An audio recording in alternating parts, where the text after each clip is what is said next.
Dayana, muito obrigado por receber a gente aqui no seu espaço, onde você grava os seus vídeos. Obrigada, muito querido. Bom muito conversar obrigada. com você, te conhecer pessoalmente. Ai, obrigada. Essa é a minha salinha, né? Então aqui que eu gravo, aqui que eu edito, aqui que eu faço tudo.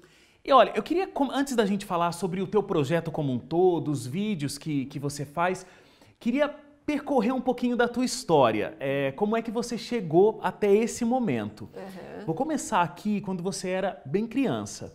Então você vem de uma família, minha família também é muito parecida, tudo termina em comida. Tudo ao redor da mesa. Se tem que comemorar, vamos sair para comer ou vamos fazer uma comida em casa. Se a gente tá triste, vamos comer também. Tudo termina em comida e é sempre um momento muito importante. Mas ainda muito criança, você disse para sua mãe que você não estava muito feliz, você estava se sentindo um pouco gorda. Então, a sua relação com a imagem já começa desde muito pequena. Desde muito pequena. Eu falo que a relação estranha com a comida e com o corpo começou com 5 anos. Foi a primeira vez que a minha mãe conta que eu chorei para ela, que eu era mais gordinha do que as meninas e eu queria ser magra igual as minhas coleguinhas do balé. Essa é a primeira lembrança que eu tenho, assim, eu chamo de inadequação, de querer ter um corpo diferente, né? E o mais interessante, Wagner, é que eu nunca fui gorda de fato. Quando eu pego as minhas fotos da infância, eu sempre fui maior. Eu tenho a estrutura óssea maior, eu era mais alta do que todas e com uma estrutura diferente. Barrigudinha, uma criança cheinha, mas nunca fui de fato uma criança obesa ou uma criança gordinha. Mas sim, como a nossa vida sempre foi em torno da comida, a gente fala que assim, eu sou de uma família simples, mas nunca faltou comida, pelo contrário, a mesa era sempre cheia, família italiana, então muito pão, muita massa, muito macarrão grosso, licuca. Então assim, a gente não tinha uma alimentação assim saudável no sentido de comer salada, frutas, verduras. Era farinha e churrasco. Massa. E churrasco. Então isso me fez crescer tendo muito problema com a comida. Mas nessa época você já imaginava que você não estava feliz com o teu corpo e justamente a causa era a alimentação? Não, eu nunca imaginei. Eu fui descobrir que essa minha relação doentia com a comida era uma doença de fato ano passado. Ano passado? Ano passado, sim. Quando eu botei o meu primeiro vídeo no ar, que foi em abril do ano passado, eu ainda não sabia que o que eu tinha era de fato um transtorno alimentar.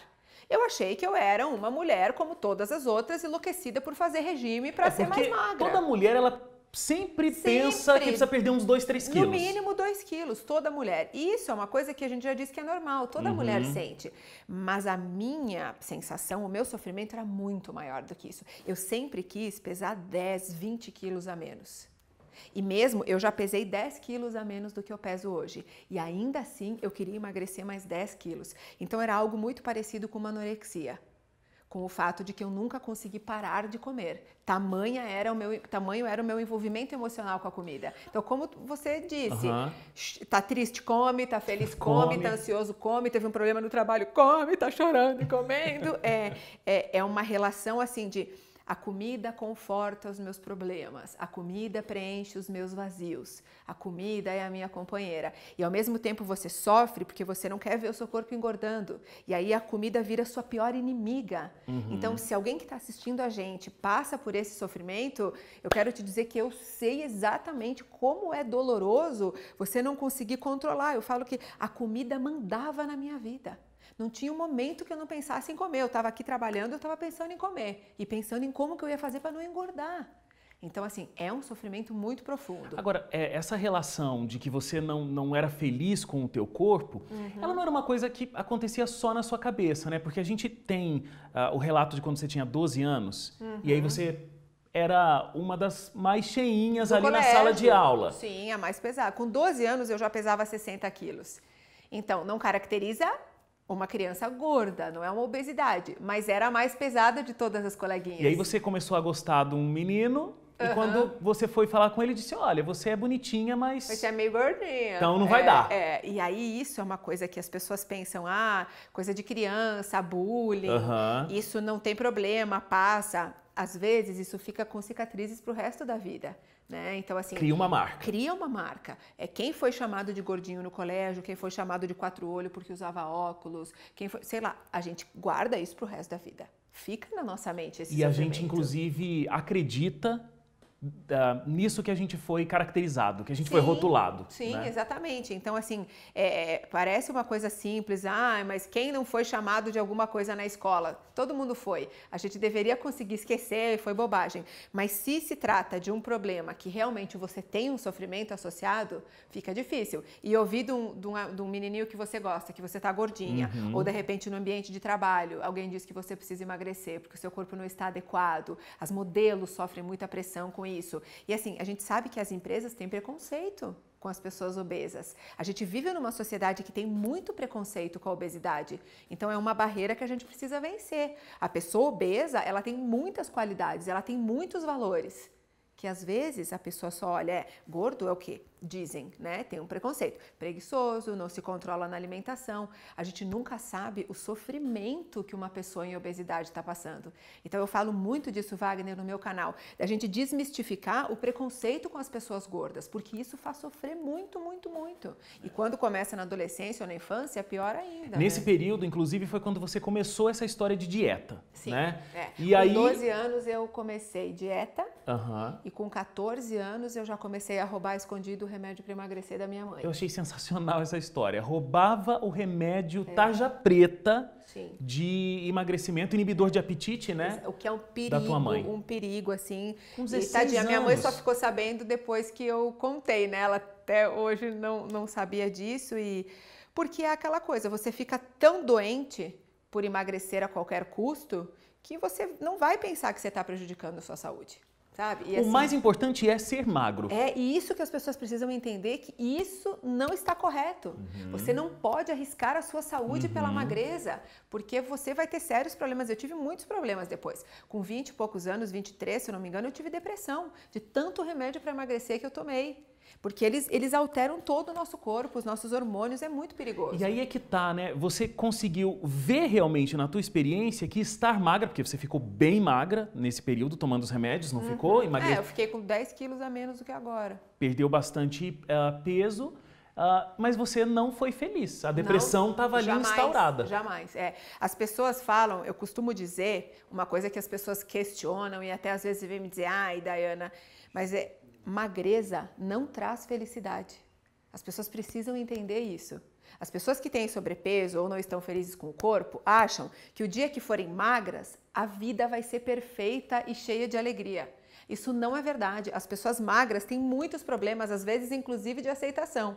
Ou se você tem um problema como eu tive, porque eu precisei ir no médico, no psiquiatra, tomar remédio, fazer tratamento com um psicólogo. Eu faço até hoje acompanhamento com um psicanalista. Entendeu? Não é uma coisa fácil de resolver. Mas as pessoas precisam entender que pura e simplesmente se entupir de remédio para emagrecer ou fazer cirurgias plásticas ou coisas assim, não vai resolver o seu problema com a comida. A gente tem que entender por que a gente tem essa ligação emocional com a comida. Por que a gente está negando o nosso corpo. Tem que entender a raiz desse problema. A raiz do problema. E ela é muito profunda, sabe?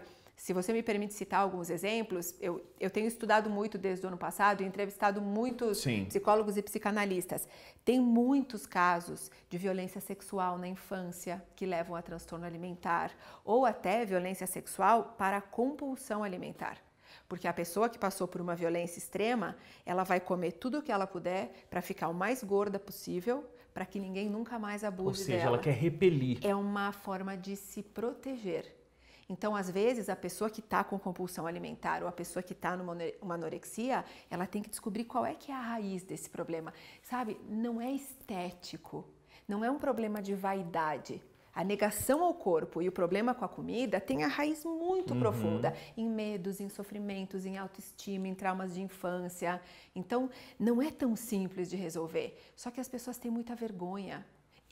Eu ainda tenho um pouco de vergonha de falar sobre isso, porque eu recebo xingamentos. Como assim? Tem vergonha, mas você tem um canal que fala sobre isso. Mas assim, eu recebo xingamentos pela internet às vezes. Verdade. Das pessoas dizendo, isso é frescura, vai rezar, vai lavar uma pia cheia de louça que passa.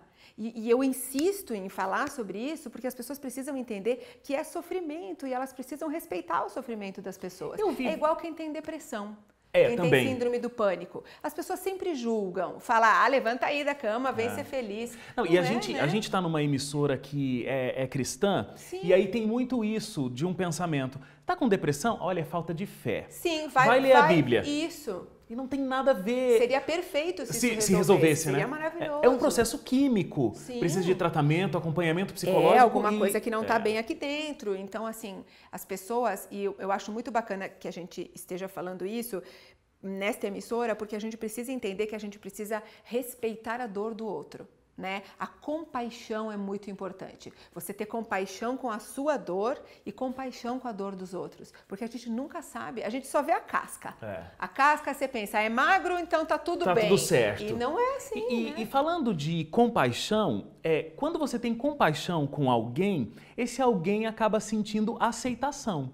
Sim. E a aceitação fez muita diferença na tua história, né? Sim. Eu estava vendo algumas coisas que você disse. E quando você conheceu o seu marido, isso fez muita diferença também, né? Porque ele disse pra você, olha, eu te aceito como você é. Sim. Eu te amo, apesar de qualquer aparência. A gente precisa entender isso, que as pessoas que amam a gente verdadeiramente, elas não estão interessadas na forma do nosso corpo. Elas estão interessadas no que a gente é por dentro, nos nossos valores como ser humano, né? No sorriso que você dá para elas, na coisa boa que você dá para elas, né? E assim, a nossa sociedade julga muito pela aparência, então a gente precisa descolar desse julgamento e entender que as pessoas que nos amam vão nos aceitar do jeito que a gente é, mas primeiro a gente precisa se aceitar. E você passou por um longo processo antes disso. Eu não sei em que estágio você está dessa aceitação hoje, mas você fez cirurgia plástica, você fez dieta sem qualquer acompanhamento,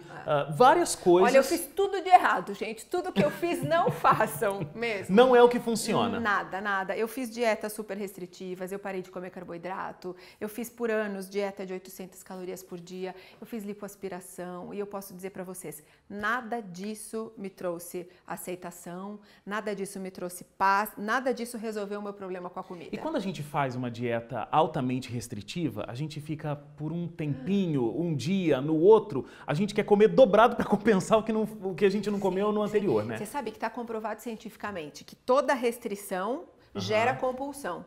Então, a chance de você conseguir seguir uma dieta restritiva por um tempo, você não vai aguentar, vai ser no máximo alguns meses, depois você vai ter episódios de compulsão, porque o seu corpo vai pedir alimento.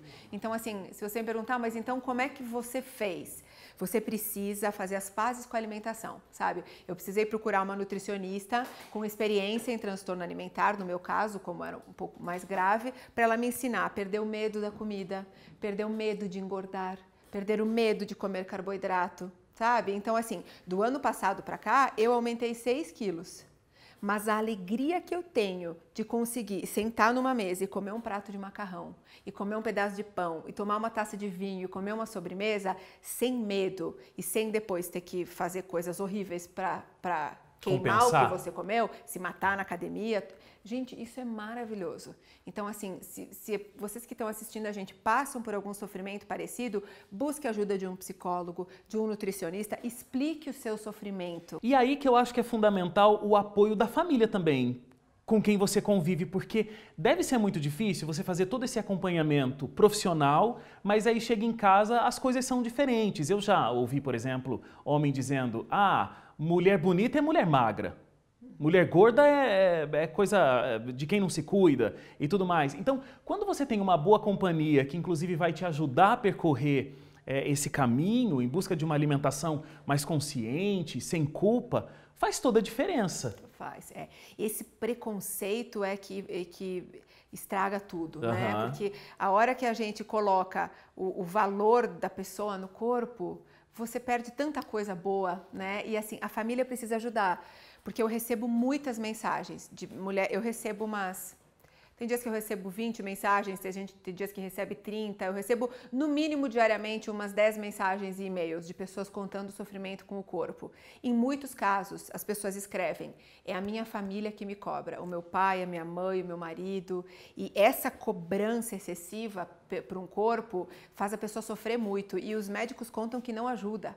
Pelo contrário, a pessoa fica tão triste, fica tão vulnerável que ela acaba descontando mais na comida. E fica mais ansiosa, né, para de repente manter aquele peso. Isso é uma coisa que você nunca passou, né? A gente falou aqui do seu marido que te deu apoio e fez muita diferença, mas na sua família a alimentação sempre foi uma coisa muito tranquila. Pelo contrário, sempre foi, come mais um pouco, come mais um pouco. A gente tinha uma coisa que eu acho que muita gente vai se identificar. Não podia sobrar comida no prato. Tinha que comer tudo. Então, mesmo se você já estava esturricada a barriga, você tinha que comer tudo, porque não podia jogar comida fora. É uma coisa de família italiana, eu acho. Muito cultural mesmo. Não desperdiçar. O que está correto, não devemos desperdiçar alimento. Mas aí que tem que ensinar, então, a botar menos no prato, né? Porque senão você... Isso é muito legal para os pais também.